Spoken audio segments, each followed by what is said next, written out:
What's happening, y'all? Welcome inside the Fantasy Stock Exchange. Bush coming at you solo today to bring you the Week 11 wide receiver and tight end starts and sits. As you guys know, every Thursday I come on here and I talk about the wide receiver cornerback matchups as well as some of the wide receiver usage trends that we've been seeing.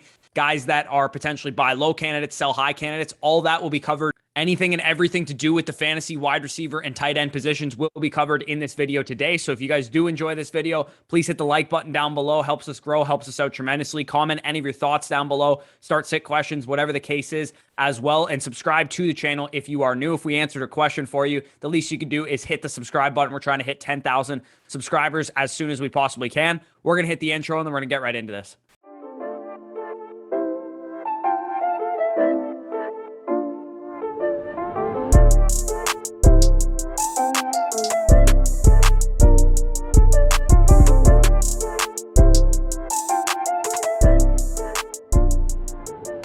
Okay, so as I did last week, as I talked about yesterday as well, I have created this wide receiver matchup chart basically where it goes over rank and adjusted fantasy points allowed to the wide receiver position, rank in pass defense DVOA, and PFF coverage grade. And you guys can see the wide receivers corresponding to the opponent that has that kind of matchup for them. Above my left shoulder will be this matchup chart throughout the entire video. You guys can kind of make reference to it as I'm talking about that matchup. While I'm talking about the Texans Titans game, you can see and look, oh, well, Brandon Cooks has a good matchup in this game, and AJ Brown has a pretty decent matchup in this game as I'm talking about it to save ourselves both some time. So without further ado, let's get into the first game. Thursday Night Football, Patriots at Falcons.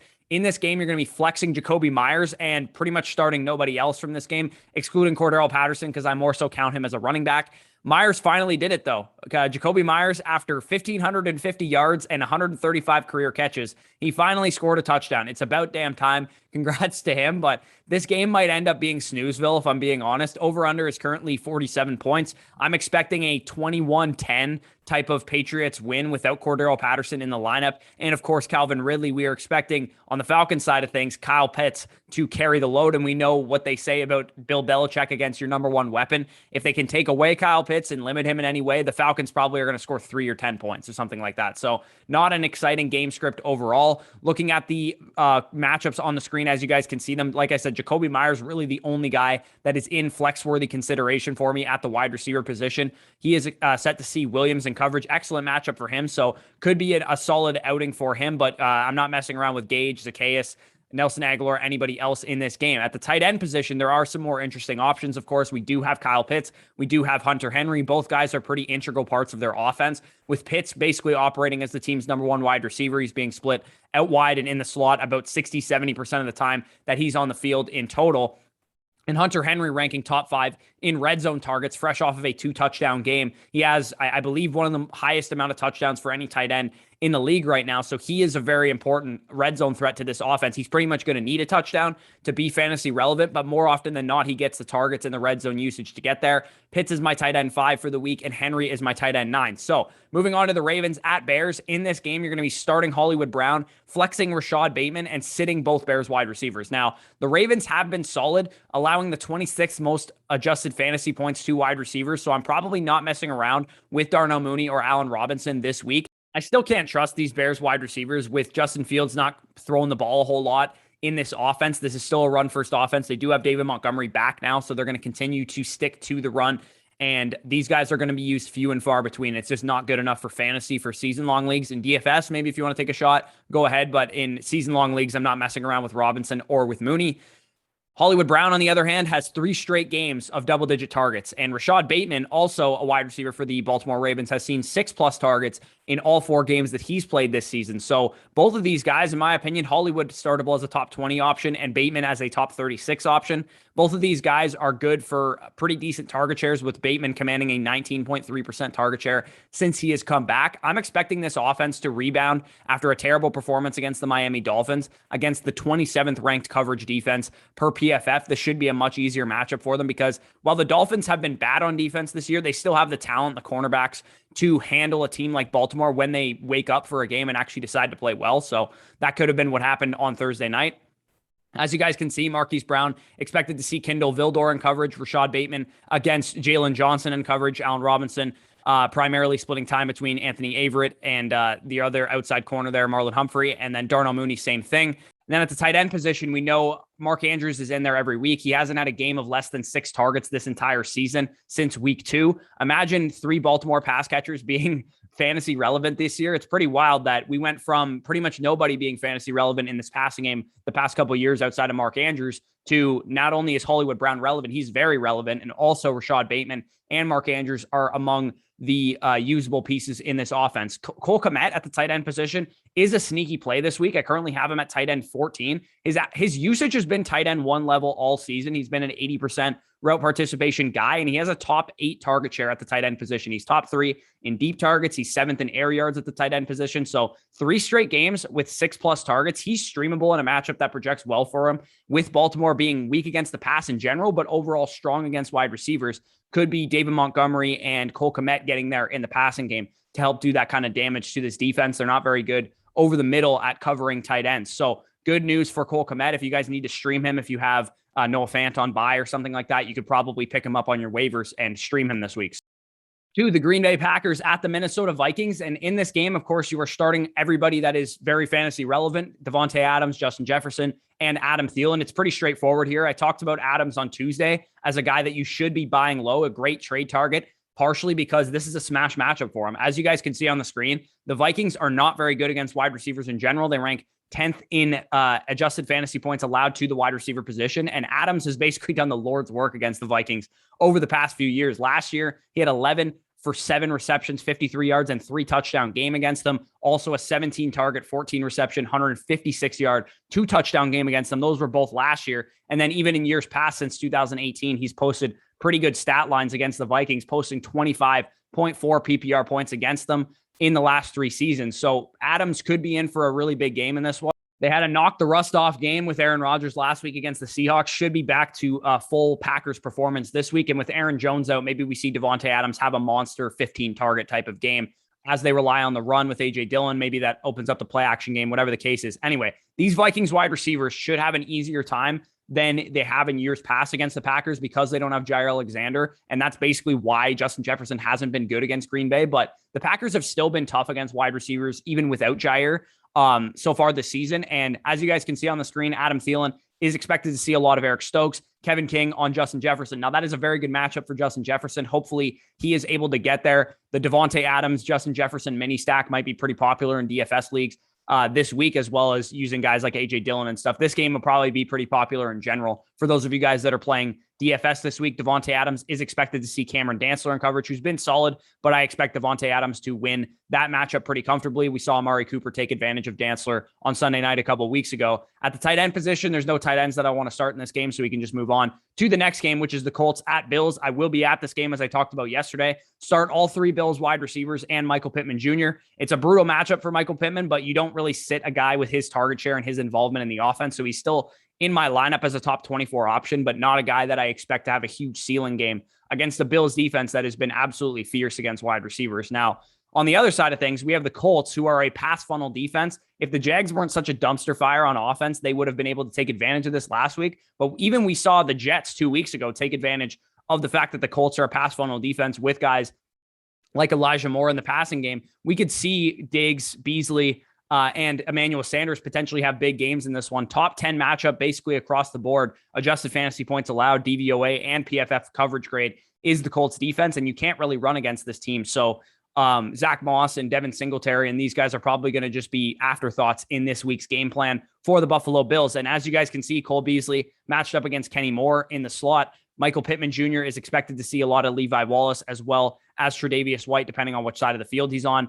Stephon Diggs, Rock Ya-Sin will be his primary coverage along with Xavier Rhodes. And then same goes with Emmanuel Sanders splitting time on the outside. So a lot of just these teams just play sides. So cornerback matchups aren't extremely relevant in this one, but Diggs, Sanders, Beasley all need to be in your lineup this week based on the matchup that we're seeing. At the tight end position, you're going to be starting Dawson Knox as well. Knox is still a startable option as a top 12 tight end, but he's really only had 1 game this year with more than 5 targets on the season. With Knox, you're basically looking for a big play or for a touchdown to pay off. You're basically getting the same type of option that you're getting with Hunter Henry, except Knox is in a bit better of an offense, but he does have a lot more target competition than a guy like Hunter Henry. So that's what you're getting with Knox. You're getting a guy that you need a 40-yard touchdown. You're getting a guy that you need a red zone touchdown or something like that for him to pay off. But Still a guy that I'm willing to throw into my lineup if you need him. Lions at Browns, the next game that we have here. This one's pretty straightforward. Sit every wide receiver in this game except for Jarvis Landry. Jarvis Landry can definitely take advantage of a Lions pass defense that ranks 31st in PFF coverage grade currently right now. Jarvis Landry is startable as a wide receiver 3 this week in your flexes or wherever you need him. Baker Mayfield is expected to play through the knee injury that he suffered last Sunday. So good news there. Jarvis Landry expected to see AJ Parker in the slot as well as some Jerry Jacobs when he's on the outside. So again, I'm not messing around with Amon-Ra St. Brown, Khalif Raymond, Donovan Peoples-Jones. I'd probably think you have better options than that. So just leave those guys on your bench. Tight end position, start TJ Hawkinson. It's not encouraging to see TJ Hawkinson drop a donut last week, had 0 points on only 1 target, but he had 31 targets in the 3 weeks prior. So I'm willing to kind of throw that out the window. Still throwing him into my lineup as a top 6 tight end. The Browns haven't been very good against tight ends as well. So good matchup for him overall. Washington football team at Carolina Panthers. This game features 2 wide receivers that are pretty much the poster child for buy low wide receivers in all formats, redraft, dynasty, whatever. Terry McLaurin and DJ Moore are both in your lineup. In DJ Moore's case, we have some kind of hope because Cam Newton is taking over the starting job from PJ Walker and from Sam Darnold, and hopefully he can be an upgrade of what they've seen so far this season. But I don't have a whole lot of faith that Cam Newton's suddenly reborn and he's going to be this great quarterback. But could he be worse than Sam Darnold and PJ Walker? I don't think so. I think he probably helps the offense just a little bit, and maybe that helps DJ Moore in turn. With Terry McLaurin, we need to see Heineke play better. We need to see Heineke hit him more consistently, or we need to see Ryan Fitzpatrick come back soon because his return timeline was about week 10, and we're in week 11 now. So Ryan Fitzpatrick, if he comes back soon, Terry McLaurin could be a good asset for you down the stretch. And if you need somebody as a wide receiver 3, wide receiver 4, if your team is 8-2 or 9-1 or something, and you can trade AJ Dillon because you don't need him to win games for a guy like Terry McLaurin, I would absolutely be looking to do something like that. Because if Fitzpatrick comes back, we could have a guy that is very productive down the stretch. Either way, both of these guys are boomer bust wide receiver 2s. As you guys can see the matchups on the screen right now, Terry McLaurin is expected to be shadow covered by Dante Jackson, according to PFF, but should be an easy matchup for him nonetheless. Dante Jackson's somewhat inconsistent, as we know. DJ Moore against William Jackson on the other side of things. Again, maybe Robbie Anderson becomes somewhat relevant with Cam Newton taking over the starting job, but I'm not holding my breath. I'm not throwing him into my lineup or anything like that. But if you have him on your bench, I guess it's a wait and see type of approach with Robbie Anderson, because if Cam Newton unlocks his passing game a little bit, maybe we can get some boomer bust weeks out of Robbie Anderson going forward. At the tight end position, it doesn't sound like Logan Thomas is ready to play. Ricky Seals-Jones did suffer an injury last week, but he is labeled as day-to-day. So by the sounds of it, he didn't practice yesterday, but he might practice today or tomorrow. If he plays, he's a top 15 option. If he doesn't play, I'm not starting any tight ends from this game. Moving on to the Texans at Titans. In this game, again, pretty straightforward, pretty simple here. Brandon Cooks and A.J. Brown are both in your starting lineups. We only want the top dog in these passing games because they are not very good passing games. And before last week's dud against Marshawn Lattimore, A.J. Brown posted 4 straight games of 9+ targets. He should be in for a bounce-back performance against the 32nd ranked PFF coverage grade defense in the Houston Texans. And Brandon Cooks, on the other hand, is fresh off of a 14-target performance pre-bye week in his first game back with Tyrod Taylor. He sees a much softer Tennessee Titans defense than the Dolphins defense that he saw before he went on bye as well. So overall, when you look at these 2 wide receivers, I think both of them are in kind of buy low situations. If you guys are looking for good receiver production, wide receiver 2 production going forward, I think you can get either one of these guys. A.J. Brown probably has more upside, of course, than Brandon Cooks, but either one of these guys are probably buy lows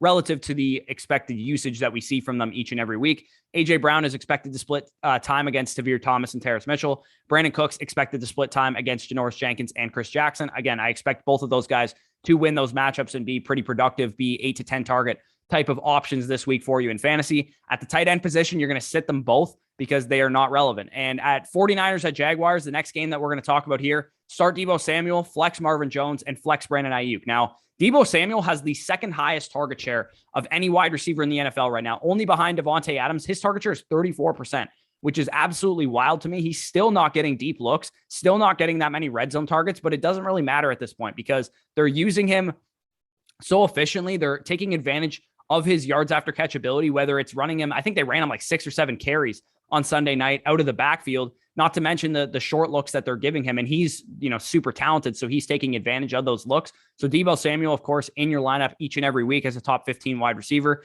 Brandon Ayuk is a mid wide receiver 3 going forward, expected to be shadowed by Shaquille Griffin in this game. I'm not overly concerned about Brandon Ayuk being shadow coverage. They just probably don't want to put him on Deebo because he's used so interchangeably and moved around so much that it doesn't make sense to use a shadow corner on him. So you shadow cover Brandon Ayuk, you take away him. But George Kittle and Deebo Samuel probably in for big games in this one. On the Jag side of things, Marvin Jones is also in that mid wide receiver 3 conversation with a guy like Brandon Ayuk because of his target share, because of his usage in the end zone and the amount of air yards he's seeing in the Jacksonville offense. But he should be much better based on the usage that he's seeing. But Dan Arnold's involvement combined with the fact that Trevor Lawrence is playing like an absolute bum, they're not helping Marvin Jones's floor and his fantasy production, because if he was in a much better offense, getting the usage that he's getting with a much better quarterback, he'd probably be a wide receiver 2 in fantasy. He'd probably be Brandon Cooks level efficient on his targets and things of that nature. He's just not getting efficient level targets from his quarterback currently. Hopefully Trevor Lawrence as a rookie QB can get better as the season goes along, but I haven't seen a whole lot of Trevor Lawrence. I haven't seen a whole lot out of Trevor Lawrence that inspires me with a lot of confidence that he's going to be very good this year and be much better than what we've seen thus far. So as you guys can see on the screen right now, we do have Marvin Jones expected to see Emmanuel Mosley. Deebo Samuel does say against Shaquille Griffin, but like I said, Shaquille Griffin is expected to shadow Brandon Ayuk. So we're probably going to see Deebo Samuel more likely on Tyson Campbell when he's on the outside, as well as into the slot. And when he's in the backfield, he's just going to have whatever defender is closest to him, basically. At the tight end position, George Kittle is a stud, of course. He's been the same efficient George Kittle that we've seen for the last 2 weeks since he's come back from injury. Dan Arnold, on the other hand, has 10, 7, and 8 targets in consecutive weeks and has 7 or more targets in every game that he's been a Jaguar, except for the first game with the team. So he has been very good, relatively speaking, compared to like our expectations for Dan Arnold when we came into the season or when he was traded to Jacksonville. They are using him and using him really to the detriment of a guy like Marvin Jones. So Dan Arnold is pretty much an every week top 12 tight end going forward. Now, before I get into the next game, of course, we do have to pay some bills. Shout out to our sponsors, Manscaped, and you guys will be hearing that right now. All right, brace yourselves, everybody, because winter is coming. Now, I don't know any Game of Thrones references, but I'm pretty sure that's one of them.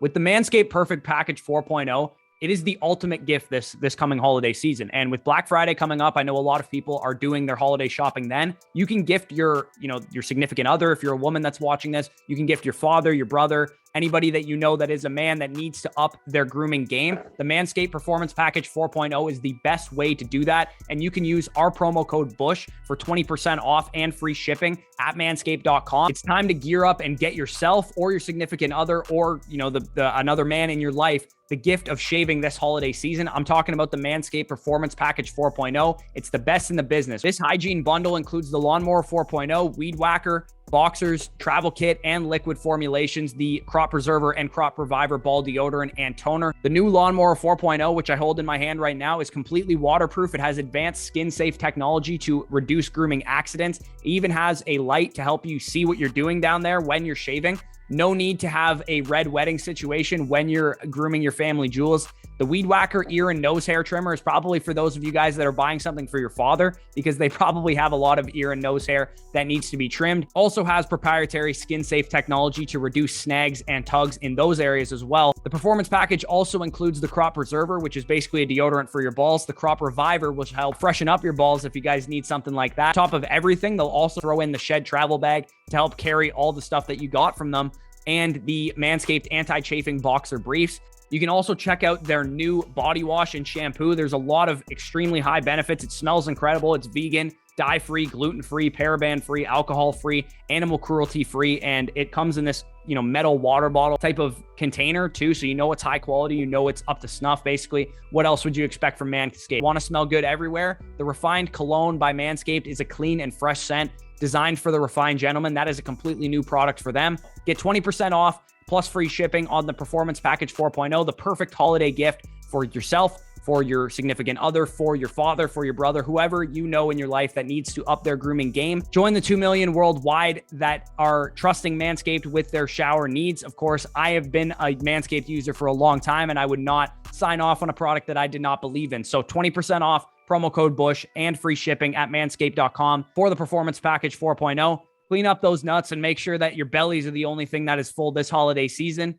Now back to the video. Appreciate Manscaped. Thank you for sponsoring the video. And again, Black Friday is coming up. So if you guys want to get some gifts for your loved ones, that special dude in your life, whether it's your father, brother, whatever the case is, if you're a woman out there, maybe it's your significant other. So make sure to check out Manscaped and their Black Friday stuff going on right now. So let's move on to the Dolphins and Jets. Start Jalen Waddle in this game, flex Corey Davis, and low-end flex Elijah Moore in this game. For the Jets, we have Joe Flacco starting, plus a shadow matchup from Byron Jones on Corey Davis and Xavier Howard on Elijah Moore. Although they've been up and down this year, those two corners, I'm expecting them to be able to at least give the Jets wide receivers some issues, if not limit them entirely. So combined with the fact that Elijah Moore is still running 55, 60% of the routes, which is about 35% less than a guy like Jamison Crowder and Corey Davis, I'm not 100% confident that you need to start this guy in this matchup. But again, he was in a bad matchup last week against the Buffalo Bills, and he was still able to get there once Joe Flacco came into the game. The Jets have been absolutely horrid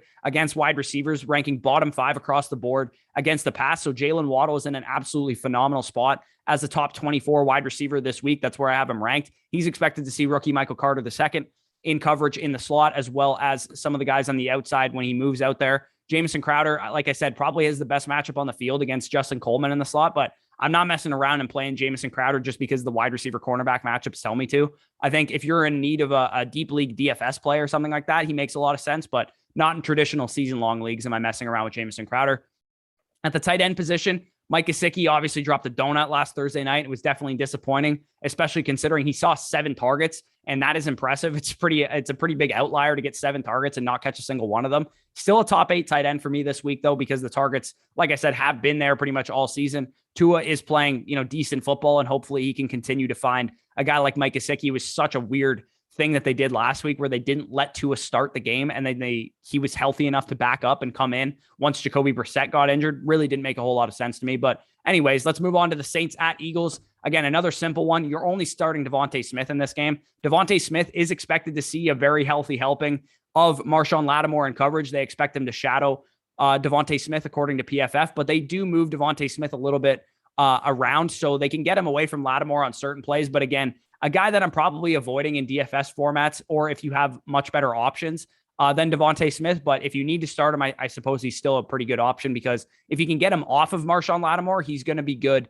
because the Saints corners are not good outside of Lattimore. So if they are able to get Devontae Smith away from him, then he'll probably get a lot of targets in those situations. Now, at the tight end position, we know Dallas Goedert is a starting tight end if he's playing. He is in the concussion protocol right now, and he didn't practice yesterday, but monitor practice reports. If he clears concussion protocol, he's a top 10 tight end, but every concussion is different. Sometimes we see these guys miss 0 games because of a concussion. Sometimes we see them miss 3 games because of a concussion. So we'll have to wait and see on Dallas Goedert. If he does clear the concussion protocol, though, before Sunday, he is in your starting lineup. Now to the 4 p.m. games, and we only have 3 of them this week. So unfortunately for me, I'll be watching a 1 p.m. game live, so I won't be able to see a whole lot of football after the 1 p.m. games are over. But the Bengals at Raiders is the first game that we have here. In this game, you're going to be starting Jamar Chase, starting T. Higgins, and as they should be, Jamar Chase and T. Higgins are commanding about 50% of the Bengals targets, 71% of the Bengals air yards, and 82% of the end zone targets. And Jamar Chase, of course, is getting a larger share of that than what T. Higgins is getting, but he's also putting up pretty respectable numbers in that facet. So this passing game is really concentrated to those 2 guys. Tyler Boyd, of course, gets some 3rd and 4 type of get the first down targets, but all the valuable volume is going between Chase and Higgins. So I have no qualms starting each of these guys every single week. Tyler Boyd is expected to see Nate Hobbs in coverage. Jamar Chase expected to see face on. I don't even know who that is, but he's going to wipe the floor with him. T. Higgins against Casey Hayward in coverage. Hunter Renfrow, also a guy that you could probably start in this game as well as a top 36 wide receiver. He is expected to see Mike Hilton in coverage. Bryan Edwards, again, I'm not messing around with him. He's a guy that gets like 3 or 4 targets a game. Maybe he catches a big play. Maybe he scores a touchdown. Maybe not, but not a guy that's seen a huge uptick since Henry Ruggs. Primary beneficiary has been Hunter Renfrow, and he will be the guy that if I start a Raiders wide receiver, I put Hunter Renfrow into my lineup as a top 36 guy. At the tight end position, hopefully Darren Waller can get back on track sometime soon, because he's a tight end 6 overall right now, but that's not what you wanted when you drafted him in the late 2nd round, early 3rd round of your draft. And in points per game, He's basically 4 or 5 points worse than he was last year. And equivalent to a wide receiver, he's basically giving you what like Christian Kirk is giving you on a weekly basis. And again, you were expecting a elite tight end positional advantage when you drafted Darren Waller, and that's not what you're getting. You're not even really getting it out of guys like George Kittle and Travis Kelce, but even more so are you not getting it with Darren Waller, because on a points per game basis, Rob Gronkowski, Dawson Knox, some of these guys are outperforming Darren Waller, which is not what we expected, especially when we saw him get 19 targets in week 1. So not great news for Darren Waller, but he is still a guy that I'm willing to buy low because people probably are, understandably panicking about his volume and his involvement in the offense. Cowboys at Chiefs, and this game will be the chalkiest game for DFS purposes if you guys are playing DFS. In this game, you're going to start Tyreek Hill, you're going to start CeeDee Lamb, you're going to start Amari Cooper, and I think you could also flex Michael Gallup in this one. I don't think you guys should need me to tell you not to play your studs in a matchup like this. There is a 56-point over-under on this game, which is the highest on the slate. I believe it's the highest in the last 3 or 4 weeks or so of any game that we've seen. So CeeDee Lamb, when you're looking at what happened to him, of course, he did suffer basically what's being called a Charlie horse or an arm contusion, basically a bruise to his arm, and he should be fine for this game. So I have no worries about CeeDee Lamb. Michael Gallup is really the one that we need to pay attention to because he was only out there for 55% of the routes last week, but it was a blowout game. He should be back up to 70, 80% in a more competitive atmosphere this week and 2 weeks coming off of the injury now. If you guys are looking for the matchups, of course, Tyreek Hill is expected to see a lot of Jordan Lewis in the slot. When he's on the outside, I expect Trevon Diggs to be on him, but they move Tyreek Hill in and out of the slot quite a bit. So anytime he's in the slot, Jordan Lewis is probably going to get targeted because Tyreek Hill is probably going to wipe the floor with that guy. CeeDee Lamb is expected to see Rashad Fenton on the outside, Amari Cooper on Travarius Ward, Michael Gallup on Travarius Ward. Basically, again, the Chiefs just play sides with their cornerbacks, so nothing really to report about the wide receiver cornerback matchups for the Cowboys wide receivers. At the tight end position, you're going to be starting both of these tight ends as well. Like I said, 56-point over-under. Travis Kelce is Travis Kelce. You start him every single week, but Dalton Schultz didn't really see a downtick in his routes, still ran 80% of the routes with Michael Gallup coming back. So he is in my lineup as a top 12 tight end as well in this matchup where we're expecting a lot of points. Cardinals at Seahawks, and we should get Kyler Murray back for this game. Russell Wilson now 2 weeks off of his rusty performance against the Packers last week. Start DK Metcalf in this game, flex Tyler Lockett, and flex Christian Kirk as well. Doesn't sound like we're going to get DeAndre Hopkins back. He's still doubtful, according to reports that I've seen from some Cardinals beat reporters early in the week. Despite Kyler supposedly coming back this week, it doesn't look like we're going to get DeAndre Hopkins. So Christian Kirk is a locked and loaded flex play this week. I'm probably not going to mess around with AJ Green, Rondale Moore, anybody else in this offense, but Christian Kirk, definitely a guy that can be in your lineup. On the Seahawks side of things, they had a stinker basically on offense, so I'm willing to kind of throw that entire game out the window, throw DK Metcalf into my lineup as the top 10 wide receiver that he is, and throw Tyler Lockett into my lineup as the boomer bust wide receiver 2-3 that he is if I need to. So the matchups are as follows on the screen. They are showing DeAndre Hopkins in the matchup chart right now. But again, the Cardinals beat reporters and the Cardinals brass doesn't sound too excited or too optimistic that DeAndre Hopkins is going to play. So again, if he is out, Christian Kirk, AJ Green, Rondale Moore is the order that I would start those guys, but Christian Kirk is really the only guy that's in my top 40 wide receivers if DeAndre Hopkins is out. He is expected to see Ugo Amadi in coverage, DK Metcalf on Marco Wilson on the other side of things, and Tyler Lockett on Robert Alford. DK Metcalf looks to be having a pretty big matchup advantage against a 7th-round rookie corner in Marco Wilson, who has a big-time size disadvantage against DK Metcalf. Could be a monster game for him. So at the tight end position, don't start either tight end unless you're desperate. I would say Ertz is okay. If Kyler Murray is playing, DeAndre Hopkins is out, I guess Zach Ertz does kind of make sense as a guy that could see some volume, and he's semi-interesting from that perspective, but he is my tight end 16 currently on the week right now. Could start him as high as like tight end 13, 14, but if you guys have better options, if you have Dalton Schultz or Dawson Knox or something like that, I would rather start them than a guy like Zach Ertz. So moving on to Sunday Night Football, Steelers at Chargers. In this game, you're going to be starting Deontay Johnson, starting Keenan Allen, flexing Chase Claypool if he plays, and flexing Mike Williams. So these two receiving cores are pretty much the exact same.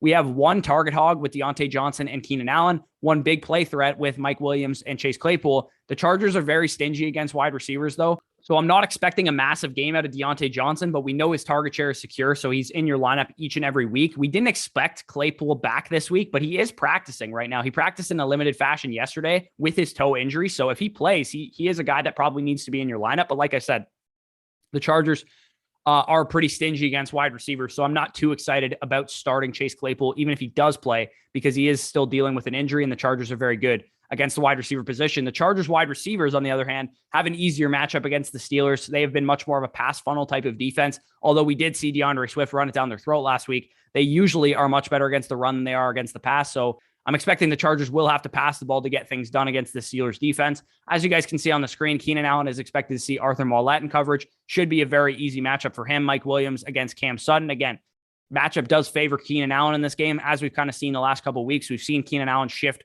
much more towards that number one wide receiver role, when at the beginning of the season, we had seen Mike Williams commanding a big portion of the targets. Deontay Johnson is expected to see Asante Samuel in coverage, who's been honestly like a defensive rookie of the year candidate based on how he's played this year. So bit of a tougher matchup for him. If Chase Claypool does play, we expect him to see Campbell on the outside in replacement of James Washington, and they'll probably use Ray McLeod in the slot against Chris Harris Jr. At the tight end position, start Pat Freiermuth, especially if Chase Claypool is out again. This is a top 10 option, especially with Big Ben also back at the quarterback position. That definitely helps this offense because Mason Rudolph is certified dog shit. So Giants at Buccaneers, the Monday Night Football game this week. Start Mike Evans, start Chris Godwin, and start Antonio Brown if he plays. Low end flex any of the Giants wide receivers. Now, there's a lot up in the air for these two teams. We're going to have to get some updates closer to Monday night before I can say anything firm about either of these wide receiving cores. But if I had to guess, I would say Antonio Brown is going to suit up for this game because he has basically has it on his Instagram story that he's going to be playing this week. Plus, Bruce Arians did sound optimistic about his chances to play this week with the extra day of rest on a Monday night game. Coming into Washington's game last week, Bruce Arians kind of made it seem like Antonio Brown would play this week. But regardless, Mike Evans will get the James Bradbury treatment and shadow coverage this week. So if Antonio Brown plays, him and Chris Godwin expect to have big games, but Darnay Holmes in the slot has been absolutely brutal, allowing pretty much big performances to every slot receiver that he's played, including Hunter Renfrow before the bye. So this is shaping up to be a big-time Chris Godwin game. If those of you guys who have Chris Godwin, he should probably have a big game in this one. The Giants are starting to get healthy, though, on offense, which is kind of good news for the Buccaneers offense if you have any of their players, because I'm expecting the Giants to be able to actually put up points in this game with Saquon back, with Tony and Golladay getting some rest in their back now, and potentially Sterling Shepard back as well. I'm expecting this Giants offense to actually put up a decent amount of points in this game.